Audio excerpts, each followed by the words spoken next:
아멘. 이 말씀을 가지고 내 삶의 가장 큰 건의라는 제목으로 함께 은혜를 나누기를 원합니다. 우리는 지금 어떤 시대를 살아가고 있을까요? 챗 GPT 시대를 살아가고 있어요. 챗 GPT가 우리 사회에 이렇게 등장하면서부터 우리는 이제는 백과사전을 찾지 않죠. 여러분 집에 사전 혹시 아직도 있으신가요? 이제는 집에 사전이 없어요. 여러분 영어 사전 있으십니까? 있는 사람도 있는데 요즘 영어 공부를 하거나 여러분이 어떤 독해를 할 때 굳이 사전을 펼치지 않아요. 이제는 클릭 한 번만 하면 내가 알고 싶은 것보다 더 많은 뜻을 다 쭈루루루 얘기를 해줘요. 심지어는 읽어주죠. 쫙 읽어주고. 그래서 이제는 무엇인가를 알고 싶으면 네이버에 물어보지 않아요. 그냥 GPT에 물어보죠. 저 같은 경우는 제 GPT도 활용하고 제미나이도 활용을 해요. 그래서 이 AI를 경쟁을 시켜요. AI는 나한테 이렇게 얘기를 해줬는데 제미나이는 너는 어떻게 생각해? 그러면은 얘가 막 굉장히 제 느낌상 그랬어요? 이런 느낌이 있어요. 그리고 나서 여기서 다시 복사해서 제미나이는 이렇게 얘기하던데 그럼 너가 틀린 거야? 이러면 얘도 뭔가 그랬어요? 이런 느낌이. 그래서 약간 컴피티션을 시키고 나서 최종적으로 제가 결론을 딱 보기도 해요. 왜 그러냐면 어떤 분이 저한테 그런 얘기를 했었어요. 이 소프트웨어 쪽에 계신 분이 목사님 GPT도 우리를 속입니다. 제 GPT가 거짓말을 한다는 거예요. 그것도 자기가 모르는 건데도 아는 척 이렇게. 그래서 이런 명령을 넣어야 된다는 거죠. 너가 추론한 거 아니면 올리지 마 이런 식으로. 아니면 너가 추론한 거라면 추론했다라고 밝혀. 이런 식으로 물어봐야 얘가 정확하게 대답을 해준다라는 거예요. 문제는 그렇게 많은 정보가 있는데 우리가 맞이한 또 다른 현실이 있어요. 정보가 과잉에 공급이 되고 있다는 거예요. 도대체 뭘 믿어야 되는가 모르는 거죠. 이렇게 많은 정보 중에. 또 하나는 어떤 정보를 믿고 따라가야 하는가라는 거죠. 다시 말하면 우리는 내 삶을 움직이는 가장 큰 그 근원적인 소스가 무엇인가. 다시 말하면 내 삶의 가장 큰 건의는 무엇으로부터 오는가. 나는 어디에 건의를 부여하는가라고 하는 질문을 우리가 다시 받게 되는 거예요. 오늘 우리가 읽은 이 본문의 내용은 바로 그런 내용을 담고 있는 거죠. 여러분 오늘 말씀으로 좀 들어가 보면 이미 우리가 앞전에 어떤 일이 벌어졌는지 잘 알죠. 예수님께서 그의 고향 나사렛으로 들어가셨어요. 근데 거기서 예수님이 맞이한 현실은 어떤 현실이었을까요? 무지와 편견과 고집이라고 하는 여기에 똘똘 뭉쳐있는 이 사람들에 의해서 오히려 낭떠러지 밑으로 끌려가서 죽음을 당할 뻔한 위기 상황을 맞이했다는 거예요. 제가 다시 한번 말씀드리는데 이 상황이 우리에게 굉장히 영적인 통찰력을 주어요. 그것은 뭐냐면 우리는 어쩌면 내가 가진 편견과 내가 가진 무지와 내가 가진 고집 때문에 내 삶의 문제를 스스로 더 만들어 간다라는 거예요. 성경에 이렇게 자세히 살펴보면 하나님이 아무리 도와주고 아무리 기회를 주고 아무리 하나님이 막 열심히 내어도 제자리이거나 점점 상황이 악화되는 사람들이 있어요. 근데 그런 사람들의 특징은 뭐냐면 자신의 고집과 무지와 편견을 절대 포기하지 않아요. 결국 자기 소견에 오른 대로 가더라 해요. 한 발 더 나아가서는 그들은 무엇을 인정하지 않을까요? 권위 자체를 인정하지 않아요. 구약의 선지서들을 보면 레파토리는 똑같습니다. 그 모든 레파토리는 뭐냐면 하나님이 너무 열심히 도와주셨어요. 하나님이 모든 것을 해결해 주셨어요. 그러면 이 사람들이 하나님을 사랑하고 인정하고 하나님의 권위 앞에 순종해야 되는데 좀 살만하면 어떡할까요? 여전히 내 속에 있는 또 다른 편견과 고집과 아집으로 하나님으로부터 등을 돌려서 자기 살 길을 또 찾아서 가요. 근데 여러분 그 끝에 삶의 끝에서 꼭 하는 행동들이 있어요. 하나님을 원망을 해요. 그리고 사람을 원망을 해요. 근데 그거 아시나요? 내 삶의 걸림돌은 하나님이 놓으신 게 없어요. 하나님은 여러분의 발을 걸어서 잡아뜨리시는 분이 아니라는 거예요. 하나님은 여러분의 삶에 걸림돌을 놓으시는 분이 아니라는 거예요. 그 걸림돌은 누가 만들었느냐? 내가 만들어내는 거예요.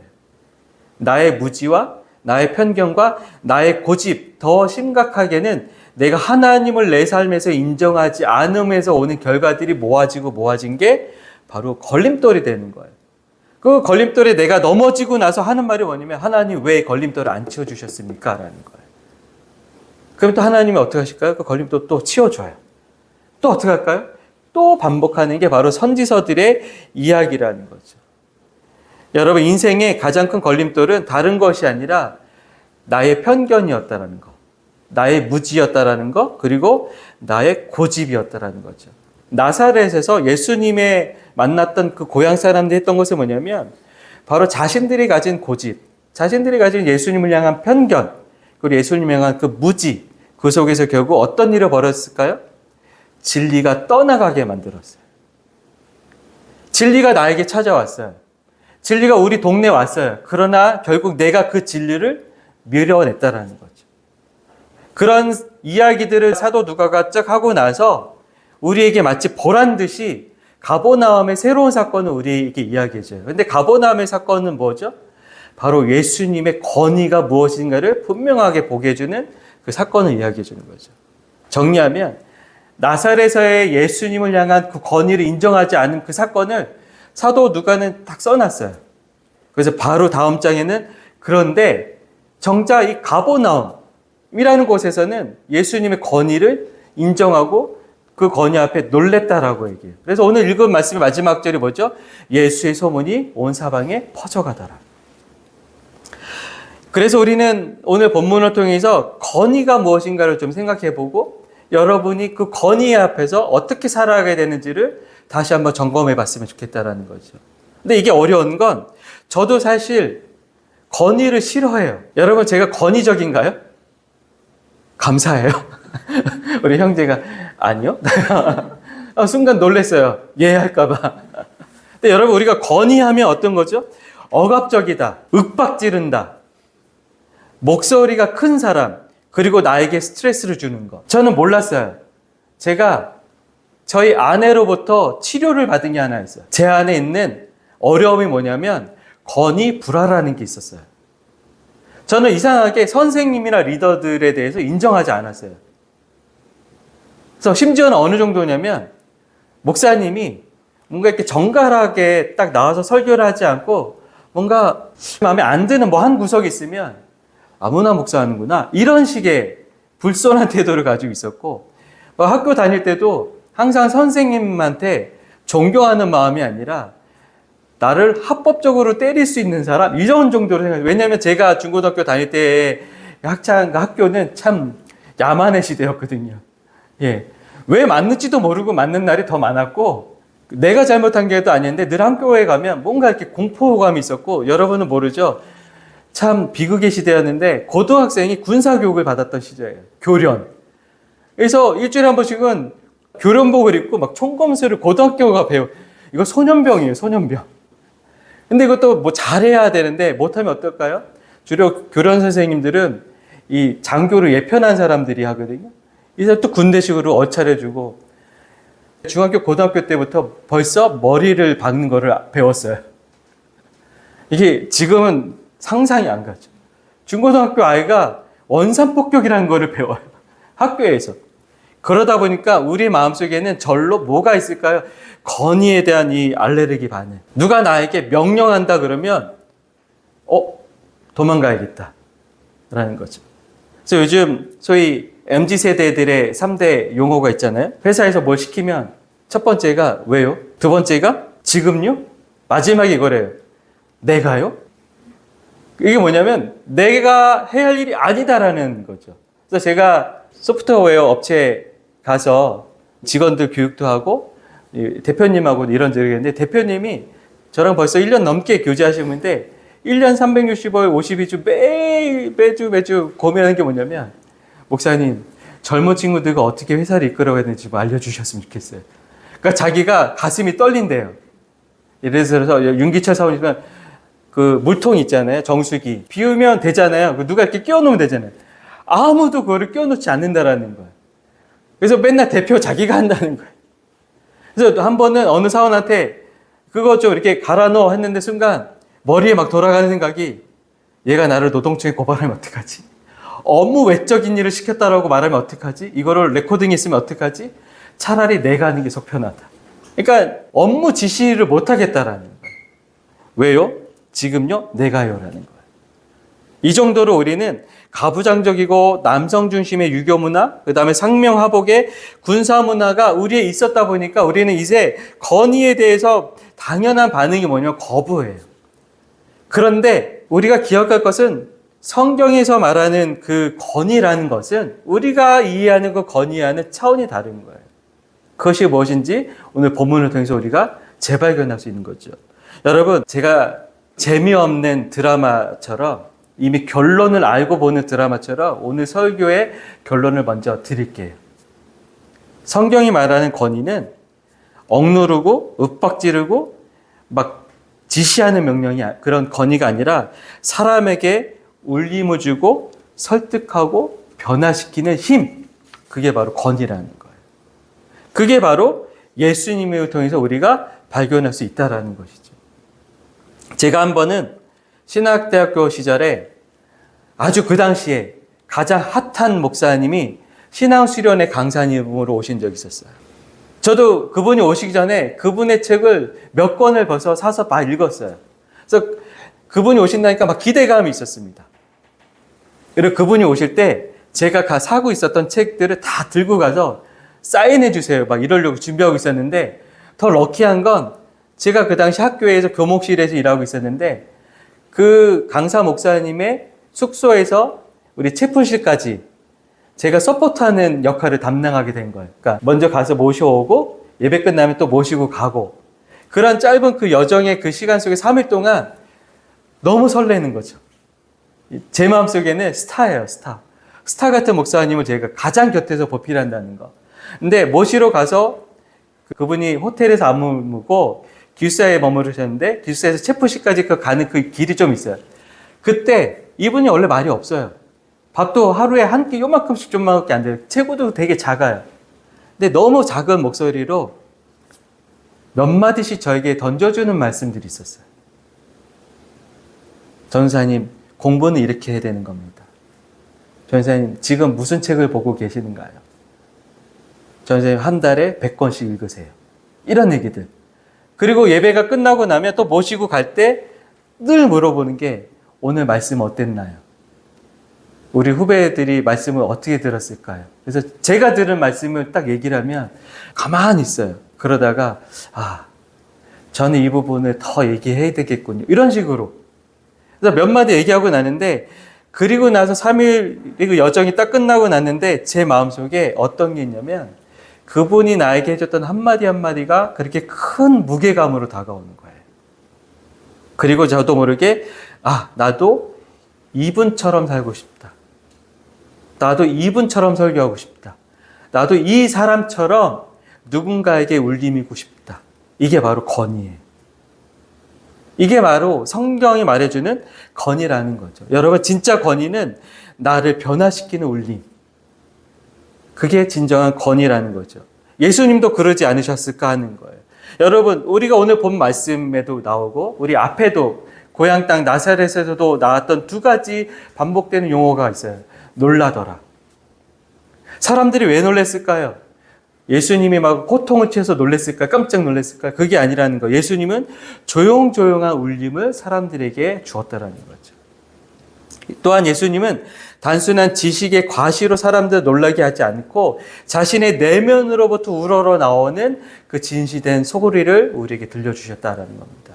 여기서 한 가지 우리가 알아야 될 배경이 있는데, 이 예수님 당시에 랍비들의 가르침의 방식이 있었어요. 랍비들은 늘 첫 마디를 이렇게 얘기했다고 합니다. 랍비 누구누구는 이렇게 얘기했다. 유명한 랍비 누구누구는 이렇게 주장했다. 이게 무슨 말일까요?